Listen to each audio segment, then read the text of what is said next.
All right, we're gonna go ahead and kick this off. First of all, thank you everybody for coming. Um, and my name is Danny Valdez. I am the co-chair of the Cuba Solidarity Working Group, and me along with Claire Bleckman, who can wave, the other Cuba Solidarity Working Group co-chair. We're both really excited that all of you are making some time on a Sunday evening to show up for Cuba. We're incredibly excited that we're bringing the DSA difference to Cuba Solidarity organizing along with all of you. And in that vein, I would like to invite Ashik Sadiq, who is the DSA National Co-Chair, to kick us off with a few words about why DSA is getting involved in this fight. Ashik, if you're there, take it away. Hello, everyone. Thank you so much for the introduction, Danny. I am really excited for this call. I know it's been a long time coming. I was on the Cuba delegation that DSA sent last October, so almost exactly a year ago.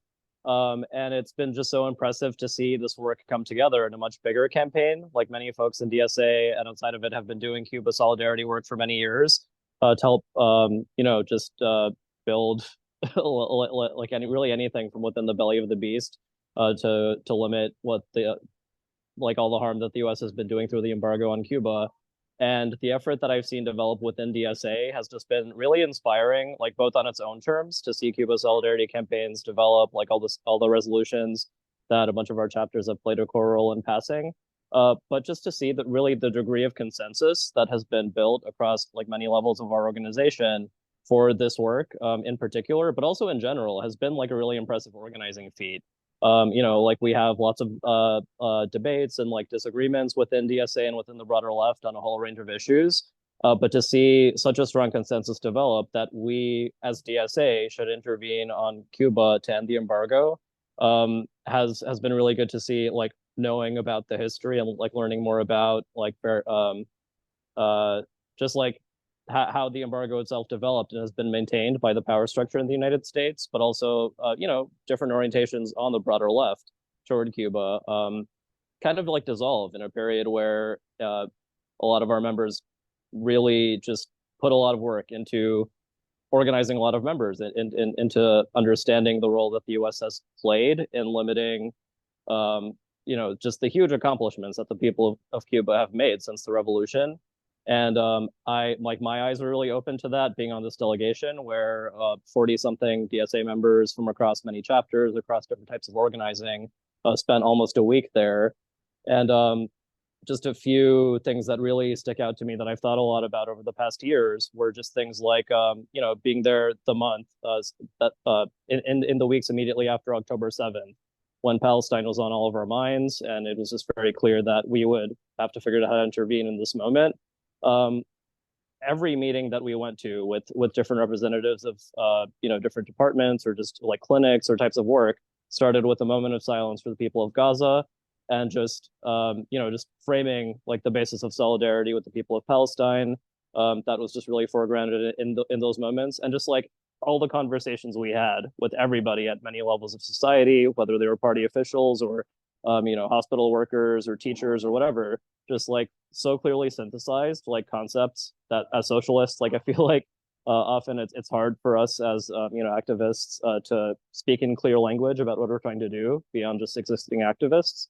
Um, but yeah, that was really impressive. Like just last night, I went to a Cuba Solidarity event in New York City where a group of like 5 year olds just like danced and sang about like basic concepts of like socialism in a way that was just so accessible. And I was like, okay, we need to do this in our 101 presentation somehow. Um, just talking about like, the defense of joy and just, just basic human aspirations. That's just so central to everything we heard from the Cubans. And they were also just very frank when some of our members asked like pretty challenging questions in their assessment of things. So just, there's a lot I could go on about in the meetings that we had with their environmental department, with the clinics and hospitals, and just showing like how the Cuban healthcare system works and just foregrounds universal healthcare for everybody, or just all these things that were just so impressive to see what they were able to do with such limited means because of the embargo. But also just communicating like if we lift the embargo, everybody in the world will benefit. Like all the patents that they've been working on for vaccines and all these things could be available to people like suffering from diabetes in the United States, could get better treatment. So anyway, you'll hear a lot more from people on this call about the work that's happening. It's very exciting, and I'm really proud that DSA members are joining and leading this fight now. Amazing. Thank you so much, Ashik, for being here and helping us lead the charge for DSA to get involved in this fight. Okay, so let's talk a little bit about what we're going to be doing on this call tonight. Here's a little bit of an agenda. First, we're going to start with a campaign overview. So we're going to tell you about what we're going to be doing together and the types of action that we're going to be taking as this campaign unfolds. And we're going to hear from three amazing guest speakers. We have David Ramírez Álvarez, who is the second secretary to the Cuban embassy. We have Daniel Bessner, a historian and a journalist. And we have Cheryl LaBash, who is the co-chair of the National Network on Cuba, to give us all different types of perspective about the blockade, the history of Cuba, and what we can do to affect it here from the US. Then we're actually going to have 5 minutes of doing an action together here on this call. And then we're going to go to a brief Q&A. We're going to talk about immediate next steps in order for all of us to take action together. So let's talk about the campaign overall. This is a campaign that we are calling DSA for Cuba.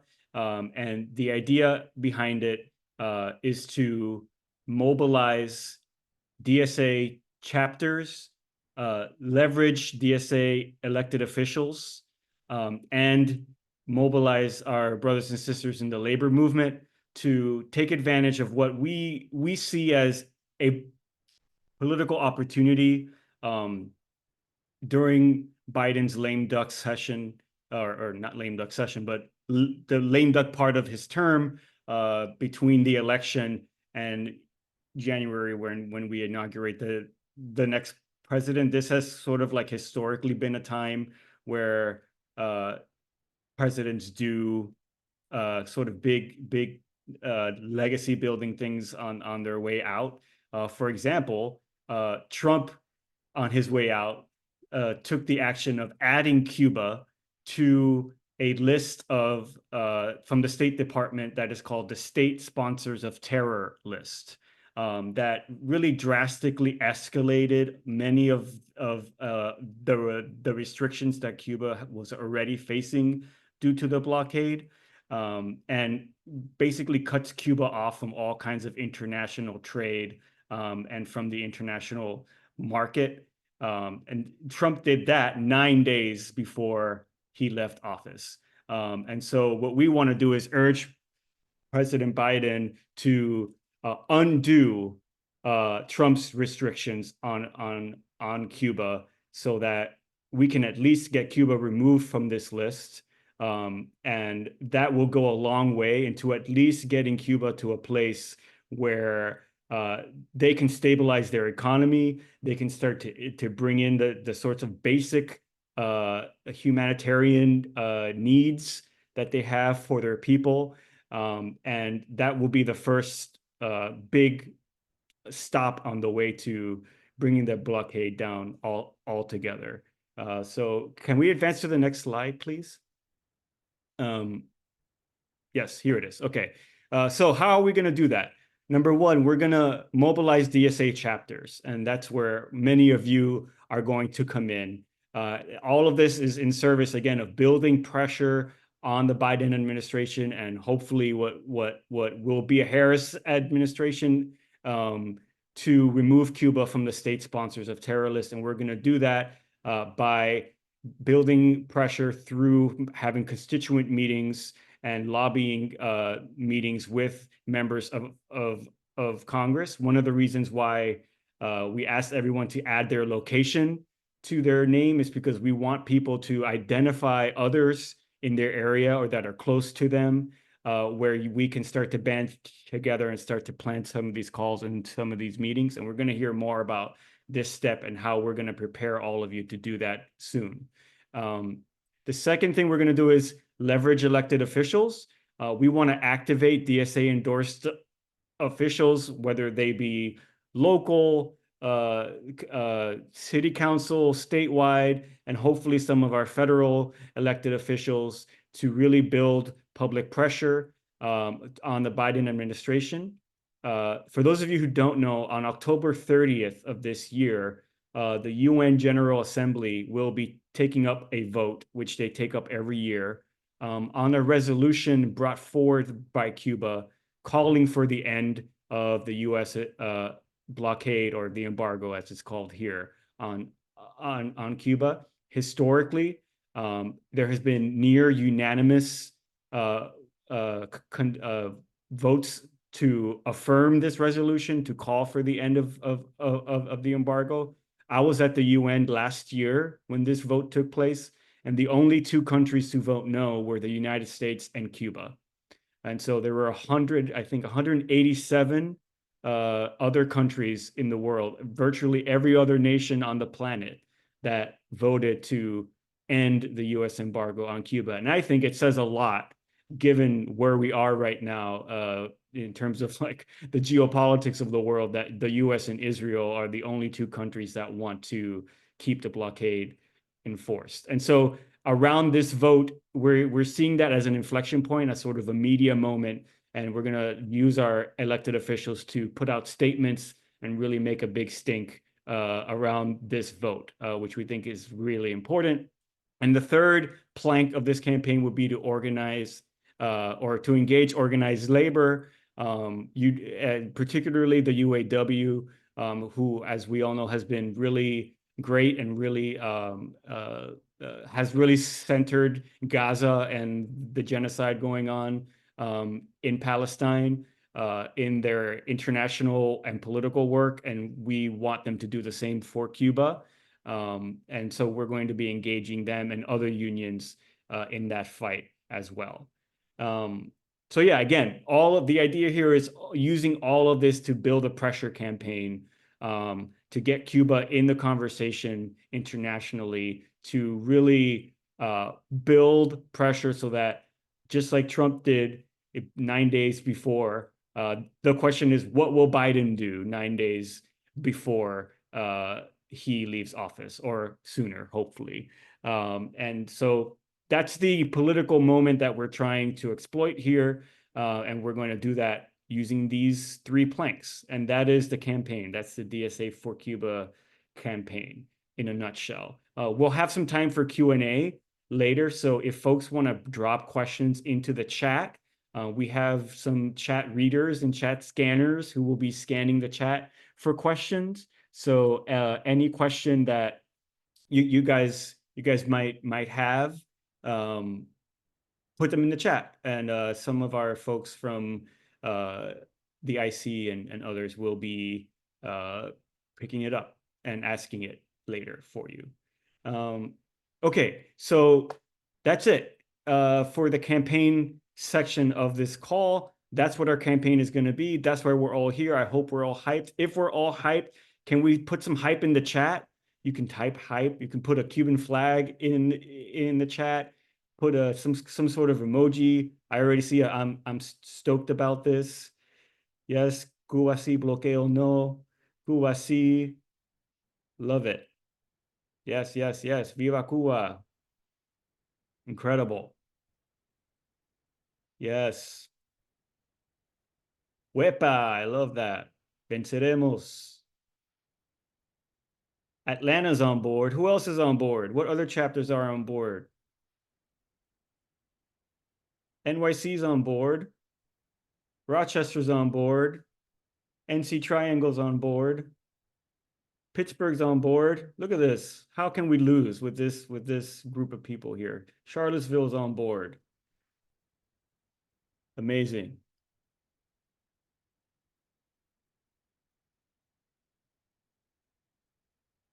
I love it. All right, so we're going to move on to the next part of our call, and we're going to hear from the three guest speakers that we have lined up for you, who are really going to give us some really powerful, I think, foundations for why this fight is important. and why DSA is getting involved in this fight. The very first speaker that we have is David Ramírez. He is Second Secretary of the U.S. Embassy, of the Cuban Embassy to the United States. And he's going to talk to us about he's obviously Cuban. And so he's going to talk to us about what living life under a blockade is like.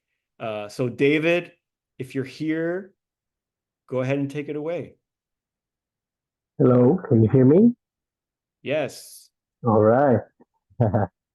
Hi, Danny. Thank you so much Hi. for the introduction, for creating this wonderful event with so many good friends that I see on the chat, and also happy to see Tristan, who I just saw him less than 24 hours ago. We were in the in North Carolina in the Research Triangle, and they organized a wonderful event for us, a wonderful visit for us, and I just wanted to say thank you so much. We met so many good people down there, and we came back to DC with a great morale boost because we learned that there's so many good people around the U.S. independently from the fact that they might come from conservative states or not. There's so many people that are very interested in learning about Cuba and about doing solidarity work with our country. So I just wanted to thank you all for that and say hi to Cheryl, to Lisa, to Steve Eckhart from Chicago, Pete Seidman.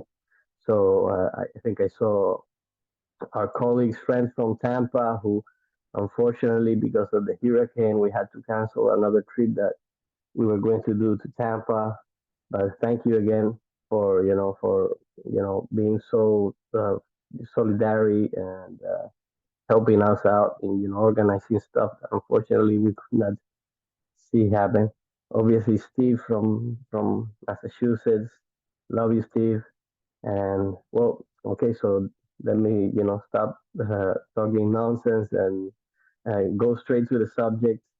Danny was very keen into asking me to talk about how the blockade is actually felt in real life. To not be too rhetorical and not to get into politics. So basically, you feel the blockade in every single moment of your life in Cuba. When you wake up, you're lucky if you wake up and there isn't a blackout. Uh, Usually, blackouts might happen for three reasons, right? Either there is a climate disaster, mainly uh, potentiated by hurricanes. There might be a blackout because of not for not having the possibility of producing enough electricity for the whole country, and there is an issue with the fuel. And so basically, these are coordinated blackouts around the city, or there could be a blackout because of the coordinated organized blackouts. Unfortunately, there are sometimes the electric grid breaks down in different parts of the city. So this is something that is increasingly becoming a problem in our country. Uh, in the last few decades, we were able to control it, but unfortunately, since the Trump administration enforced most of its 243 measures against our country, it has been very hard to move forward, right? In that regard. So you wake up in the morning, there's a blackout, so you already start, not very happy, not very excited. Then you go get some breakfast, and usually breakfast in Cuba is probably coffee, any sort of bread, and uh, and milk if there's a possibility of getting milk. Getting all these very basic products in the table of every Cuban is very difficult these days. Getting milk, we are prioritizing producing milk and importing milk for kids who are from newborn kids to kids until the age of 7. If you want to buy milk uh, and you don't have children or you don't have the possibility of being subsidized for any specific issue, and be able to get milk in the what we call las bodegas. Where bodegas are, I don't know if you guys know about bodegas, but bodegas are basically where you get the staple foods by a very subsidized price every month. Every person, regardless of their income, of their economic possibilities, everyone gets the same amount of staple foods, which are basically food, sugar, milk, beans, oil, cooking oil, things like that. So right now it's becoming so hard that for the first time since the revolution triumphed, the government is having trouble making sure that everybody gets its staple foods every month. This is becoming a very critical issue because this means that these basic products are gonna be being sold in the parallel market, which is basically private businesses, and private businesses. Obviously, capitalists don't care if you have a problem or not. Capitalists are always going to try to make a profit out of the need of the people. So basically, there's a lot of inflation and a lot of manipulation of prices when it comes to products that are very highly demanded by the Cuban people right now. So you have to have breakfast, and everybody in Cuba needs to have a very strong breakfast because we consider it's the most important meal of the day. So, basically, we try to have at least coffee in the morning. Uh, we have breakfast, then we go out. We need to go to work, and when we go to work, most of the people in Cuba have to go to work by bus because public transportation is the priority in our country. As a socialist government, we try to prioritize public transportation instead of individual transportation, which obviously has a is negative for the environment. It's negative for the national economy. It's negative on infrastructure.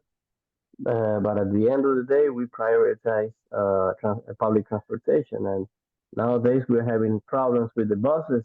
But to get to work, you need to go on a bus, and the bus, most of you guys probably have seen buses filled with people to the brink, and people having to, wait for the next bus because the first bus is very full. But now we're having issues with spare parts, so we don't have spare parts for the buses, and the fuel issues with the buses. So getting to work now has become even a very bad problem. So this is another problem that you had because of the blockade, because of the embargo. Getting spare parts, getting fuel, being able to import vehicles for the collective use is becoming every day more expensive and more difficult. Okay, so let's say you were lucky and you got on the bus. After getting to work, it turns out that when you got to work, there was also a blackout. So you have to work without electricity, and you have to figure it out what you're gonna do. Either use your phone, or that's if you're a bureaucrat like me, right? If you are, if you are a worker who works in an industry, if you're a farmer who works in a farm, if you're a plumber, an electrician, an engineer, and you need basic tools to do your job, and you need electricity for that, then you're gonna work. So basically, you don't have that possibility either, and it becomes even more difficult to move forward. And these are just very few examples, that I could be numbering. But you could also, for example, you're sick right now. You have a headache. and you don't have access to medicine because the medicine that we are able to produce by the day has become more difficult to get, more difficult to produce on a national basis. And we used to be able to produce more than 80% of the medicines that our country needed. Right now, it's been very difficult. We don't have access to raw materials because either the company is owned by the United States or it's a company that does business with the United States, and they are basically threatened to be sanctioned by the US if they deal with us. So when we talk about medicines, this isn't easy. I mean, the life of your fellow humans are at stake. So people just, they have to confront the reality of having to pay a whole lot of money in the black market to buy basic medicines like aspirin. Um, and this is becoming very critical. I can tell you about a personal experience that I had. I got into a very bad accident working doing. I don't remember what I was doing. I was doing something at home, working at home, trying to fix something, and I had an accident in my finger, and I had to go running to the emergency room. When I got to the emergency room, there was no anesthesia. So basically, I had to get stitched up without anesthesia, and it was very painful, and it was a horrible experience. But I'm sure I'm not the only person in Cuba that has had to go through this. And things like this have been, becoming even more difficult. And obviously, I don't want to end, with such a bad impact on you guys. I'm just giving you some specific ideas about how it is to live under a blockade. And I just wanted to make it very clear that our government, the people of Cuba, work every day to think creatively, to resist to creatively, and try to make sure that things get better, to look for a better future, for a brighter future. And we will not give up. We will do anything but give up. And we will always be grateful for everything you guys do for Cuba, the donations that you send over to our country.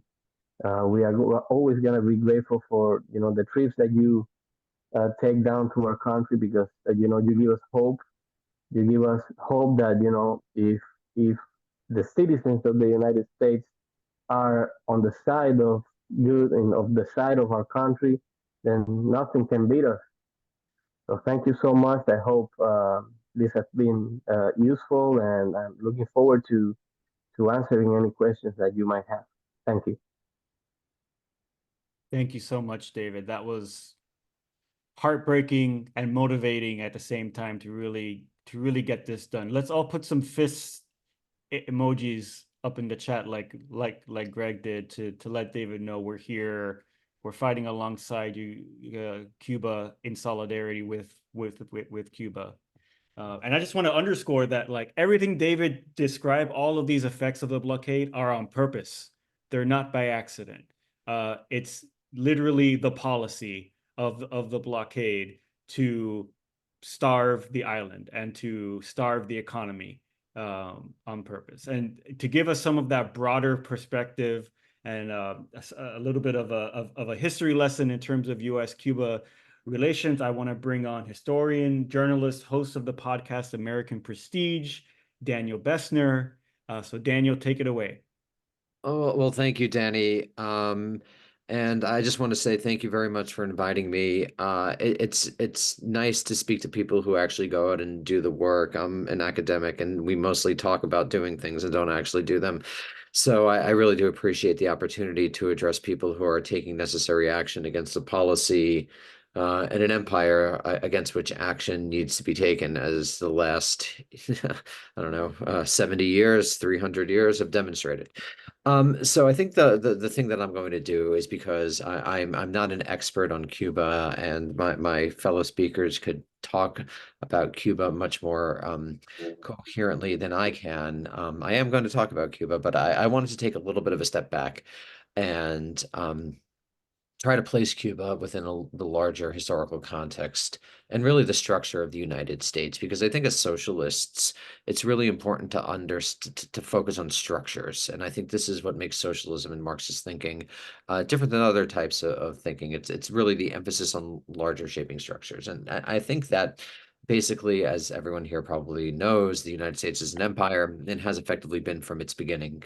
In the history of the United States, a coherent narrative could be told about the history of empire effectively being one of expansion, from a continental empire involved in indigenous genocide and conquest west, to the extra hemispheric empire that begins in the so-called Spanish-American War. But as we all know, there were other belligerents, people fighting there, the Philippines, Cuba, Puerto Rico. So the War of 1898, the turn to extra hemispheric empire, and then the world in which we all inhabit, which is the post-World War II global empire, an empire that probably, hopefully many people listening knows, has around 750 military bases around the world, and exerts significant control, although as the recent actions of Russia have demonstrated, not total control of the international economy by controlling dollar hegemony. And it's an empire that has numerous tendrils around the world, numerous alliances around the world, in basically every world region. And it's an empire that everyone on this call has been living with their entire lives. So in effect, the reason that I point to that is that I think it's crucial to identify the larger structure within which the U.S.-Cuba policy operates, which is this imperial structure, this notion that the United States has a destiny, certainly to lead the Western Hemisphere, which has been present from the beginning of the nation, but also the destiny after World War II, during and after World War II, to lead the world. Then I think one of the most important things to understand about this empire is where does foreign policy actually come from? You know, the U.S. state makes policies, and where do they come from? And there's a bunch of different ways to think about it. Think about how people are talking about the U.S. relationship to Israel in light of Israel's annihilation of Gaza. Why does the United States do that? Is it because Israel is considered an important space in the Middle East? Is it because they want to have access to Middle Eastern oil? Is it because of domestic politics? And how you identify how a policy is made is going to actually shape the type of strategy you pursue to change it. So this is a big question. What shapes U.S.-Cuba policy? I'm of the mind that the most important factor in shaping policy in general, and especially in this foreign policy in general, and especially in this case, is domestic politics, or at least domestic organizations. And the Cuba case is particularly instructive. And again, it reminds me a lot of Israel, which is that it's domestic lobbying groups and coherent and powerful constituencies in very specific regions of the United States are incredibly invested in an issue that most people are not invested in. For example, I imagine everyone here would rather that more Americans express significant care for what's happening to Palestine, and that is also true for Cuba. But this is really important to understand, because it actually turns out that a policy that might not even be in, you know, what an imperialist would think is in the interest of the United States. The United States traded with Cuba for centuries before effectively Kennedy initiated the blockade in February 1962. There's lots of money to be invested in Cuba for capitalists, but why hasn't that been opened up? And I think it's because of this important domestic lobbying organization. And that to me is the most important target at this stage in history for where to focus one's action, in pressuring politicians, of course, et cetera, but in making politicians feel that it is more dangerous for them to align with the anti-Cuba pro-blockade group than it is to align with people who want to change that policy. Because as I'm sure you all know, in the second Obama administration, Ben Rhodes actually did change the policy. He succeeded in doing that. But then it very quickly reversed because there just wasn't enough political interest to do the fighting to make sure that it continued. You also saw it in Biden with the refusal to re-sign the Iran nuclear agreement. So I think that that's important to understand the crucial role that domestic politics play in shaping U.S. foreign policy, especially toward Cuba. And then, of course, there is the very difficult thing to overcome, which is just institutional inertia. And I think this is actually one of the major problems that the left faces. The left, having been annihilated effectively consciously in the 1940s and the 1950s. Numerous laws were passed that effectively made communism and even thinking of socialism illegal. People were exported under 1940 and 1952 acts. The left has not been able to shape things, and so there's decades of institutional inertia that surrounds policies like the U.S.-Cuba relationship and the blockade. The blockade has been going on for over 60 years. It's much easier to continue doing something, particularly something that not enough Americans care about, than it is to change that. And so I think that this is an open strategic question. I don't have an answer to either of these, and I'm not going to pretend that I do. Which is that how do activists that are basically just in a movement that is just growing reform institutional inertia and take on one of the most significant and powerful lobbying groups in American history? And so I just wanted to conclude there because I think those to me are the two identifiable targets, which is that how are you going to convince someone to change something that hasn't changed? And when they did try to change it, it immediately went back or semi-immediately. And how do you actually take on these domestic political organizations? That to me is a question for DSA. That to me is a question for this group. And that to me is a question for the American left, broadly speaking, when it comes to foreign policy. And you can see it in a bunch of different arenas. So again, thank you for having me. I'll call it there for now and looking forward to your questions.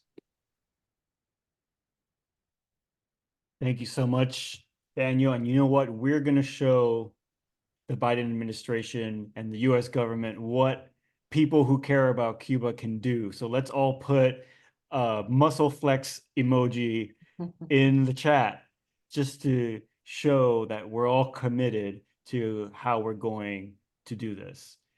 Thank you so much, Daniel, for that really important context and really clarifying context. Okay, so our final speaker tonight is a really exciting one.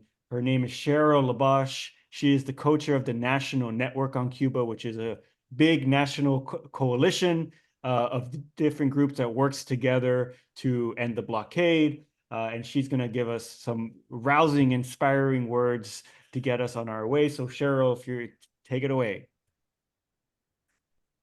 One of the first things I want to do is thank you so much for inviting me to speak here and also for joining the National Network on Cuba and figuring out this campaign at this critical moment.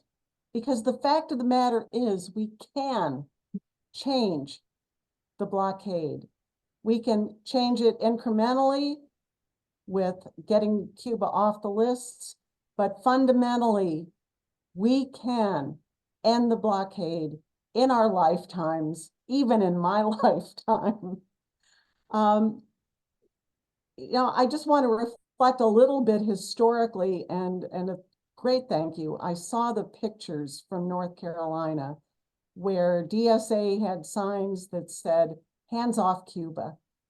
And back in 2021, the NNOC initiated a campaign to get one person from every state to take a picture of themselves with a sign that says, "Hands off Cuba." We were able to do that. We have many friends of Cuba all across the country. We were able to get a lot of that, but in some states it was difficult. And we called on DSA. We said, who do you know? Do you know somebody in this place? This particular state in Idaho or, North Dakota who might want to do this for us. And we were able to get more than one person in a lot of states, but at least one person in every state across the country. We have a nice little poster with the pictures on them. And it was a big accomplishment because one of the things that I, in particular, among the NNOC co-chairs has advocated is that most of the people in the United States don't know what the United States is doing to Cuba. We know more about what's happening in Palestine than we know about what's happening in Cuba. And that if people actually knew that the United States was intentionally starving the people of Cuba, intentionally, that they said it, they wrote it in the Mallory Rubottom memo back in April 6, 1960, of what their intention was and what they've carried out. And like Liz from Belly of the Beast and so many people have said, if the blockade didn't matter, why are you doing it? Just leave us alone and let us fail or succeed on our own. The campaign right now is very exciting. And actually, this is the first time I've heard about the details of it. One of the really tremendous labor organizers that has been behind a lot of the resolutions, especially in California, died last Monday. And it's a tremendous loss. And that's why at this moment, it's so important for young labor organizers to pitch in and carry on what he was managed to do. His name was Bill Camp, and he started out in the anti-racist struggle in the South. He was from South Carolina. He wound up in California working, I don't know what's happening with my computer here. I can't tell. I don't see anything. I don't know if you hear me. We can still see you. We can still see you and hear you perfectly. All right. Okay. Nothing changed on our end. Okay, it just changed over here. Well, that's fine. That's great. When the California Federation of Labor passed a resolution just like a month or so ago, a very strong resolution to get Cuba off the list. That was a campaign engineered by Bill Camp and carried out by Building Relations with Cuban Labor, an organization that Bill Camp helped to found. They got almost every labor council in California to pass a resolution to get Cuba off the list. Specific, not general on the blockade. We had other, there were plenty of those already, but specifically on that, and then brought that to the Labor Federation, and it was unanimously passed in the Labor Federation. At that meeting, Shawn Fain from the UAW was one of the featured speakers. Also, the president of the Flight Attendants Union, who is a tremendous organizer and labor strategizer, was there. We have pictures of Bill Camp shaking hands with Shawn Fain. He talked about Cuba. And it's really true that Shawn Fain and the UAW and the flight attendants and SEIU and other other unions have taken a really strong role on calling for an arms embargo against Israel because of the genocide in Gaza. It's not far. It's not far to talk to them about Cuba. So the initiatives that DSA is planning inside the labor movement is really timely at this moment, because we have to pick up the torch that Bill Camp has left for us. There is a whole history that, at some point we're going to codify of working in the labor movement over the years. But as you know, generations change, and people who were for Cuba at one time or another, like politicians, they're in office and then they change. They go to some other work, they retire or whatever. And that is why renewing our energy at this point is really, really critical. I was supposed to talk about why I love Cuba too. Why I love Cuba? Because Cuba has the perspective, and for those of us who heard Bruno Rodriguez speak last night here in New York, has the perspective that we need of social change for the benefit of all of the people, for the most oppressed, that together we can build a better life. things look very bleak if we just look at the headlines now. But all of the organizing that has gone on, I saw in the chat, somebody mentioned about Blowback Season 2.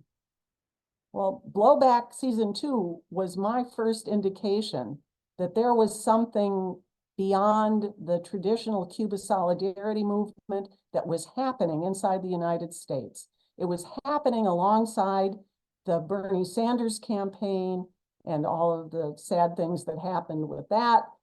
But that there was a whole generation that was motivated, looking into the future, looking at how bleak it was, looking at climate catastrophe, looking at war and the potential and the fact you can't afford to go to school, that you can't really afford to start a life, the kind of life that you're expected to have as an adult. So there's a whole generation born since 2000 that's looking down this tunnel, and they want change. And that was the first indication that somebody was actually interested in documenting the Cuban Revolution. And that's what, in fact, the second season of Blowback is all about. And it is fascinating. If you want to know, please check that out. Another thing about last night was it was the first time I'd seen La Colmanita in the US since they were first here in 2011. And I had the privilege of being a driver for them and their entourage for 2 weeks in Washington, D.C. and New York. At that time, they came to help free the Cuban Five. And that's another story. If you don't know about it, at some other moment, I'll tell you about it. But it's 5 Cubans, one of whom was, who were accused of being unregistered foreign agents and were actually accused of being Cuban and were tried in Miami and were sentenced to long prison terms. And one of them, it was 2 life terms plus 15 years. And I'm very, La Colmanita came in 2011 with something the children had developed themselves, a play about how to free the Cuban Five. And they ended up by really talking about unity, that every individual of the young people had adopted a character from nursery rhymes, or, you know, like Robin Hood or Cinderella, and everybody had a different way of how they were going to free the Cuban Five. Then they got together and they said, no, what we need to do is together focus on reaching young people in the United States. And that's why we're here, to tell the young people of the United States what is happening with the Cuban Five and why they should be freed. And they end up by saying, you know, in unison, and now, what more can we do? It was one of those moments in my life where that has become, and I have a picture of the video of it, and they say, and now what more can we do? Every day I look at that picture and I think, what more can we do to end the blockade of Cuba? There's a lot that's already been done. We actually have made steps, and it wasn't just, you know, President Obama didn't discover that stuff out of the blue. The fact of the matter is there was a movement around the world. Latin America had said, we are not going to deal with the United States anymore if you do not deal with Cuba. And the thing is, the only way you could deal with Cuba is if you let the Cuban Five go home. Cuba said, or Fidel said, they will return. And in fact, 10 years ago, December 17th, 2014, as part of that, they did go home, including Gerardo Hernandez, who was sentenced to 2 life terms plus 15 years. He too returned home. So don't ever think that it is impossible, that we can't do it. The fact of the matter is, if we try hard enough, if we organize, if we spread the message all across the United States and follow this program, we can do it. And tying it to the vote at the United Nations is really critical. The weekend before that has been targeted. It's the 27th and 28th of October, has been targeted as a good time to have actions. That's, you know, the weekend before the debate. On the 29th, there is a powerful debate where countries all around the globe are going to address the United States and what the United States is doing to Cuba through the blockade. And then on the 30th, there's the vote. So in New York City, for example, on the 27th at 1:00 p.m. at Vanderbilt Plaza at Grand Central Station, there will be a rally to end the blockade and to get Cuba off the list of state sponsors of terrorism. So folks who are in the area of New York City, that's an important date and time. But also there's something that we could do wherever we are. And I was very glad to see that that's part of the program. Cheryl, thank you so much for everything that you've brought up with us so far. I'm sorry to cut you off, but like no, we want to thank keep you, the train because going. You're screen an is incredible ally and an incredible voice for Cuba Solidarity. So thank you for bringing that voice here with us. Let's everybody drop an emoji, the handshake emoji in the chat to say we're united with everyone who's done this work before us. We're united with everyone who's doing the work now, and we all commit to bringing the work forward.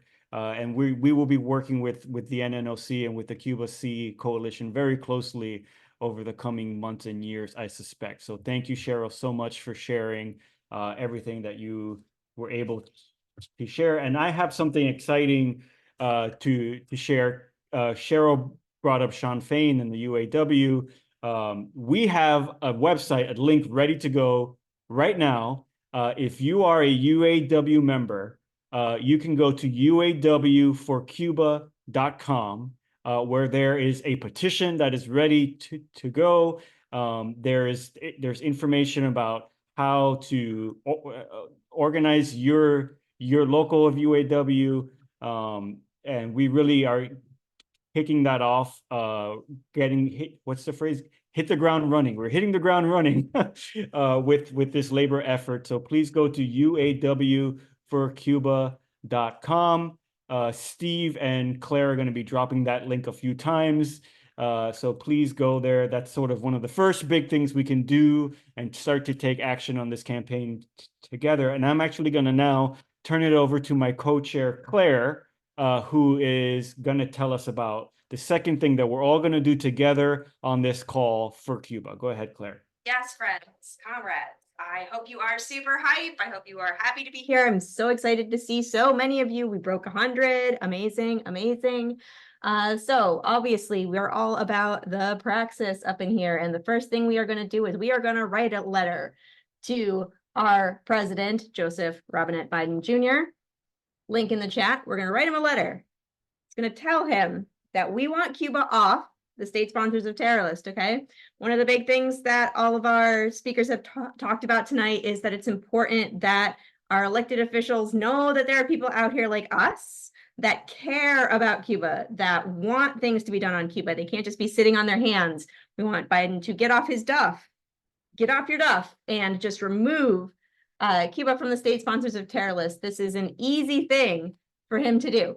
This is a thing he can do immediately with the stroke of a pen. He promised to return to Obama's thaw policies to help Cuba in the way they were in 2015. And we're going to hold him to that. So take 5 minutes or so. We're going to click this link. We're going to send a letter. It's nice, you know, if you want to edit it a little bit, put in a sentence or two about why you care about Cuba, what your connection to Cuba is, why you're sending this letter. It'll be very helpful, okay? Because again, we have to make sure that our elected officials know that we're here and we're serious and we're organized and we care about this. So again, hit that link. I'm gonna drop it one more time. Let's send our letters. There we go.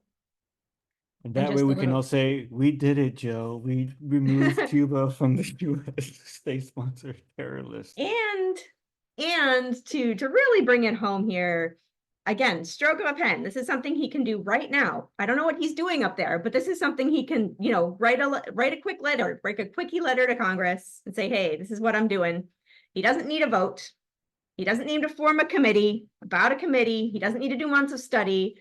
He just needs to say, hey, within the last 45 days, Cuba has not done any of this state sponsor of terrorism nonsense. And we all know that this is a fake thing. This is just an excuse that Trump did at the end of his very controversial whole entire time in office.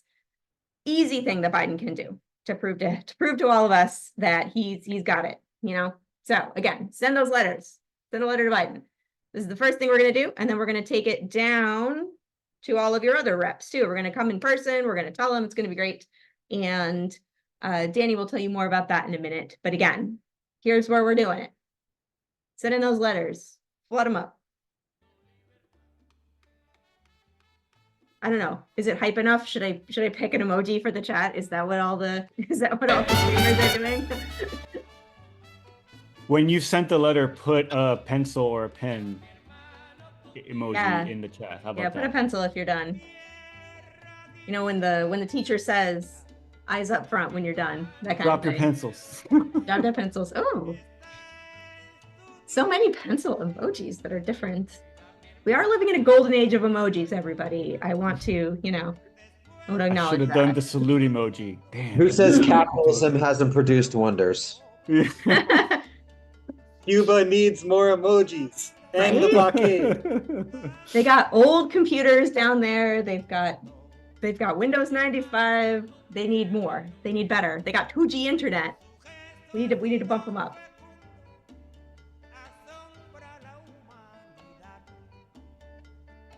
Look at all you. Look at all these letters going out. We love to see it. I'm a big proponent of doing things together, having a little work session.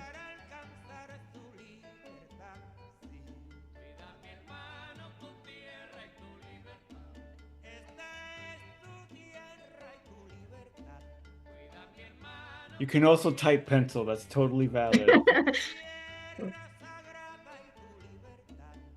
My work Zoom, if I do the hand gestures, it'll do balloons and things too. I don't know if my personal Zoom is going to do this. Maybe put up the victories. Put up the.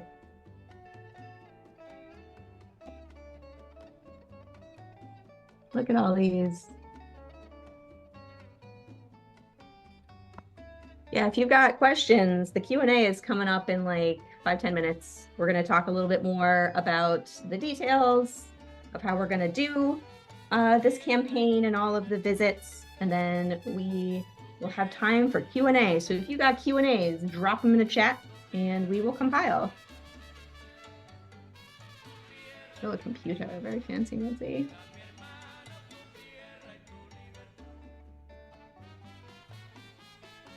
Who are we bumping? Noah, I assume that's the music. Who are we bumping?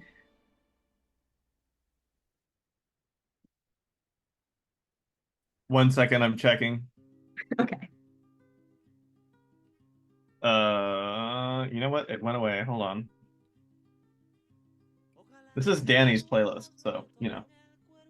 Actually, it's a playlist I made with a comrade in here, Gregory, for his radio show that he did. Well, on Danny can answer the music. question because he Shouts also to Greg for working hard on the resolutions database that we've got going. So everyone's contributions are cool and good. All right. However, I'm now going to play the one pro-Cuban revolution song that Celia Cruz ever made. Let's take another 30 seconds to write our letters. If you haven't done so, here's the link again. Drop that lapis emoji into the chat. That was the first word we learned on the first day of Spanish class in 8th grade. We did libro, Lapis? lapis, and pluma. Ah, interesting. I don't know that the kids learn computadora before they learn lapis these days, maybe. I don't know.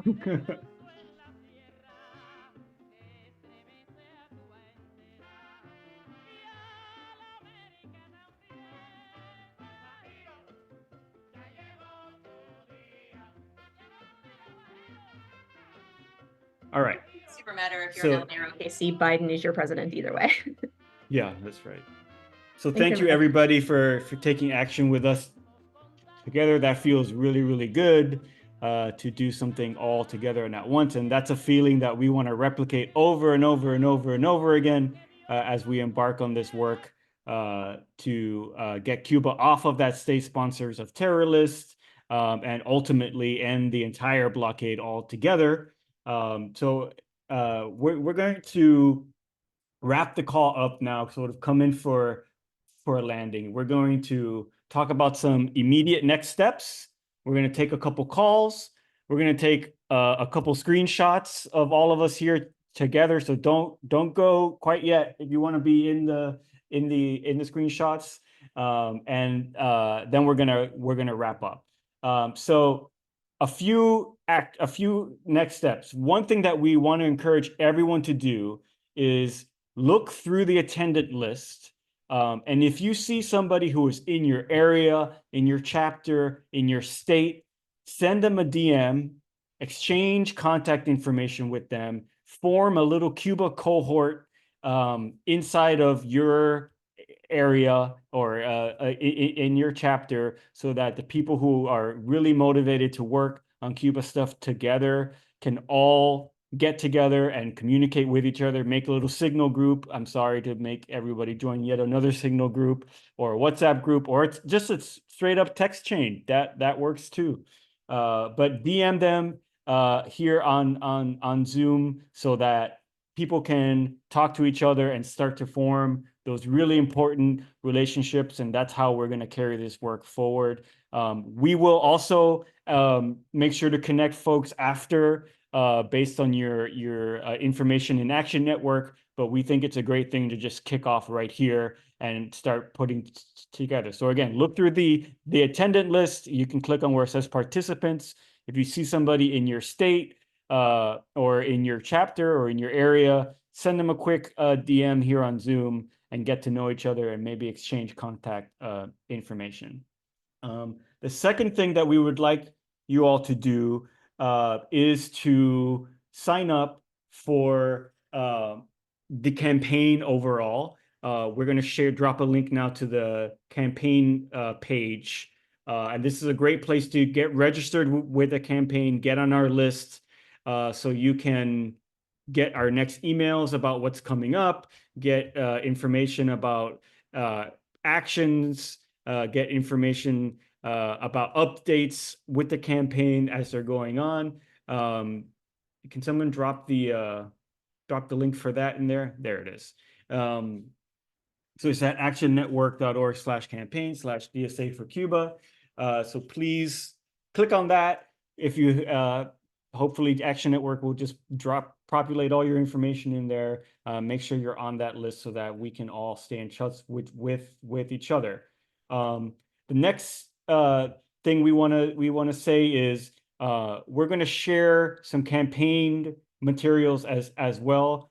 Please bring those back to your chapters. Please set a follow-up meeting with folks with your chapter. Do a report back on this call on the things that we're asking people to do. We're going to send out a follow-up email that's got all the data points. We're going to send out a recording of this call, but start getting that underway. Bring this back to your DSA chapters. And the last thing that we want to do is encourage everyone. We know that setting up constituent meetings and talking to elected representatives can be a little bit intimidating if you've never done it before, or maybe you just don't know where to even start and how to set that up.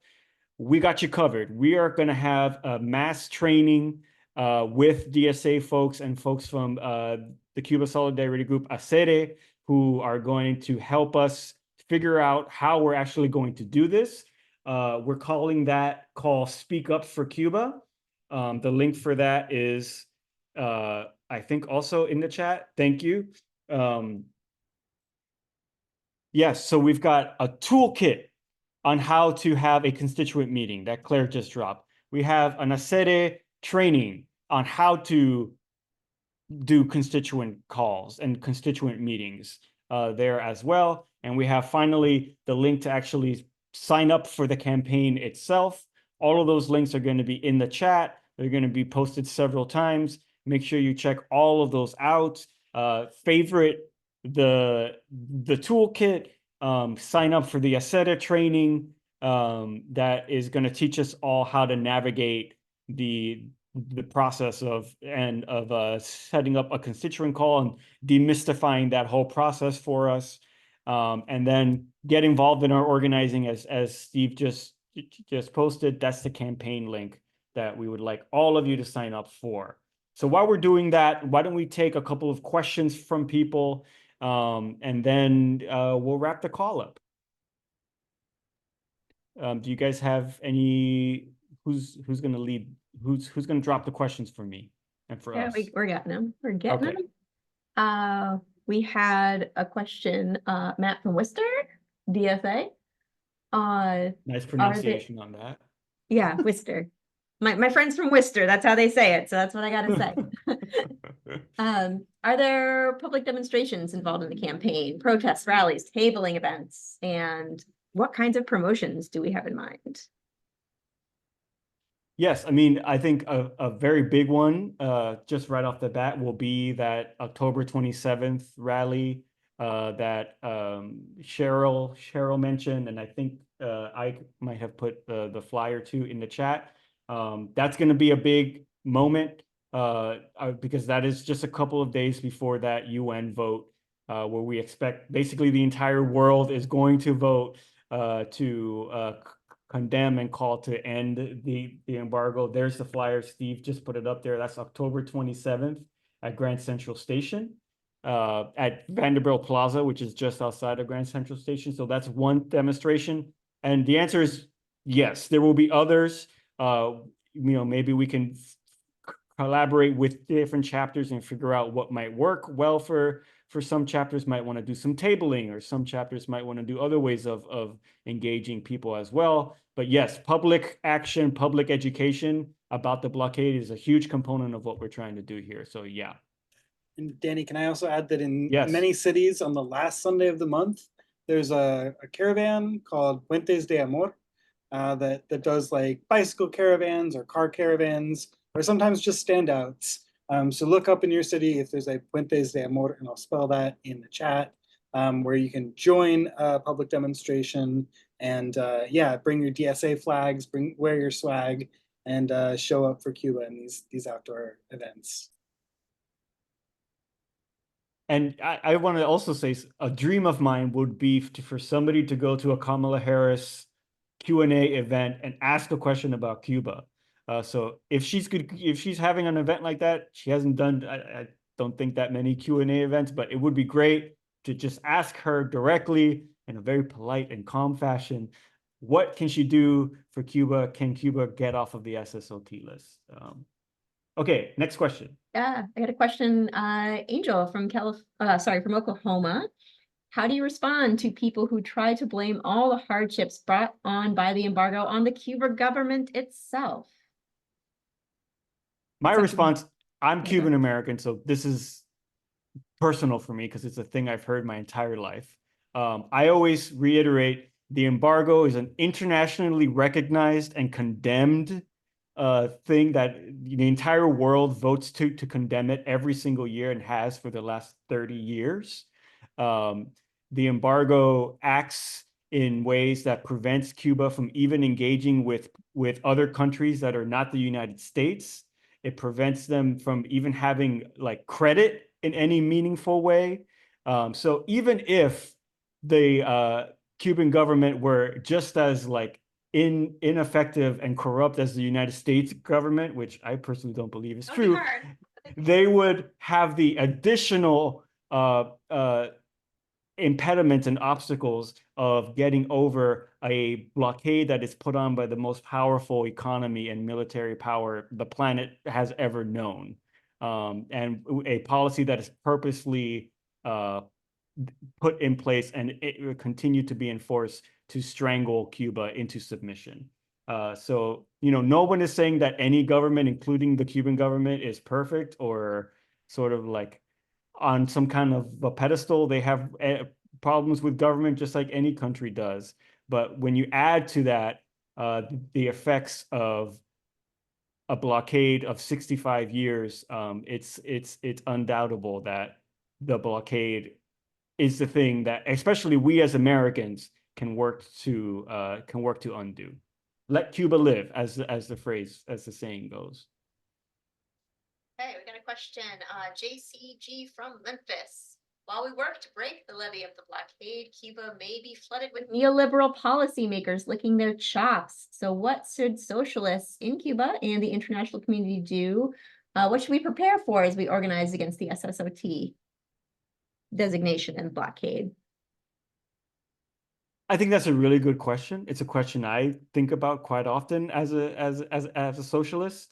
My answer, and I've become more confident in this answer as I've worked with Cubans one-on-one, is the Cubans got it. They understand what neoliberalism is and can do to their country. They put on a revolution 65 years ago in order to kick those forces out of their country, and it is something that drives their politics every single day and their decisions every single day.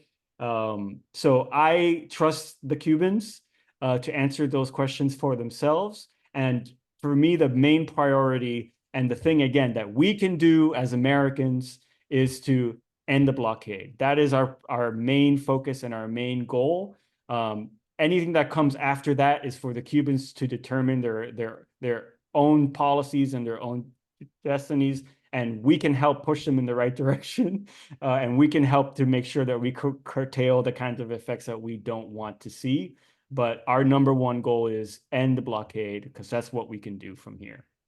I would say when I was in Cuba, I was really impressed with everybody's commitment to the revolution and the principles of what the revolution stands for. So I have faith that the people of Cuba will know what a good thing that they have going and want to keep it going and not want to invite neoliberal nonsense to the island. Yes. Let's do maybe one more question. Yeah. So we have a question that's how can we in the Bay Area Network for Cuba get in touch with DSA locally?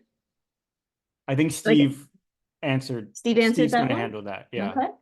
And then the other question was, is there any recommendation for poverty alleviation, startup NGOs, raising money, fundraising, networking for the benefit of Cuba? That might be more a policy question, but it is good to know, like, what can we do as far as helping Cubans now?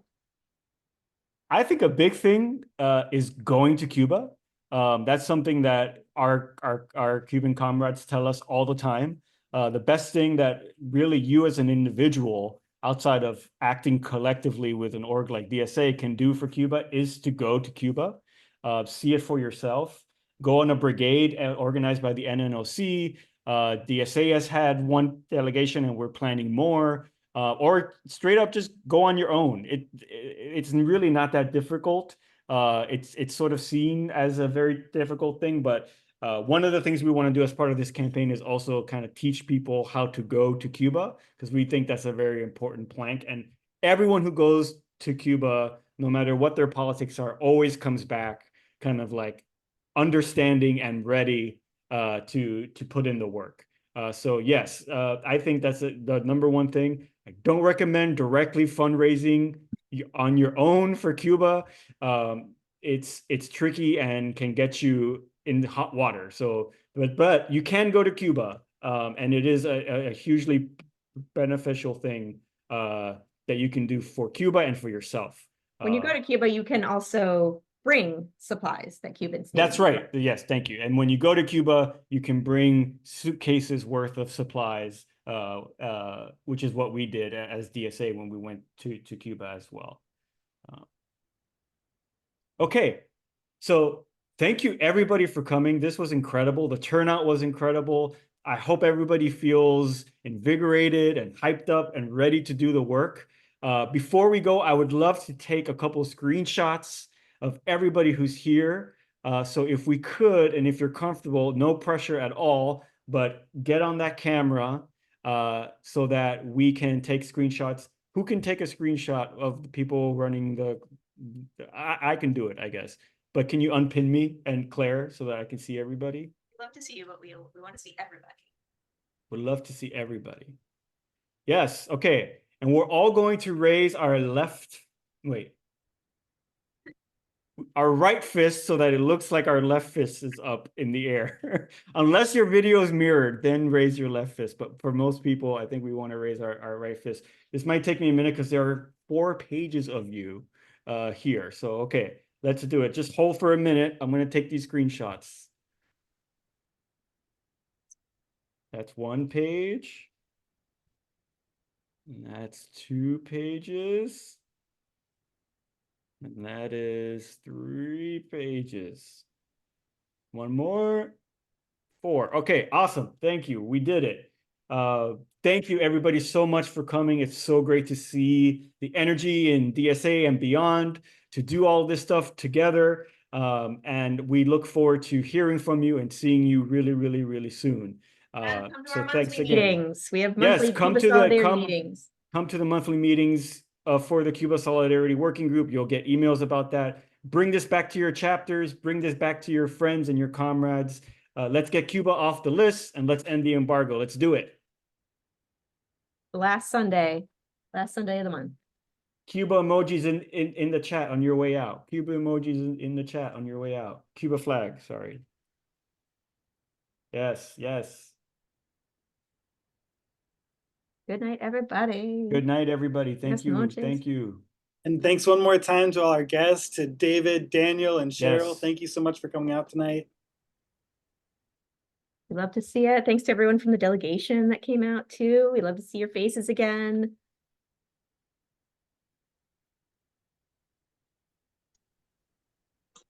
I don't even know.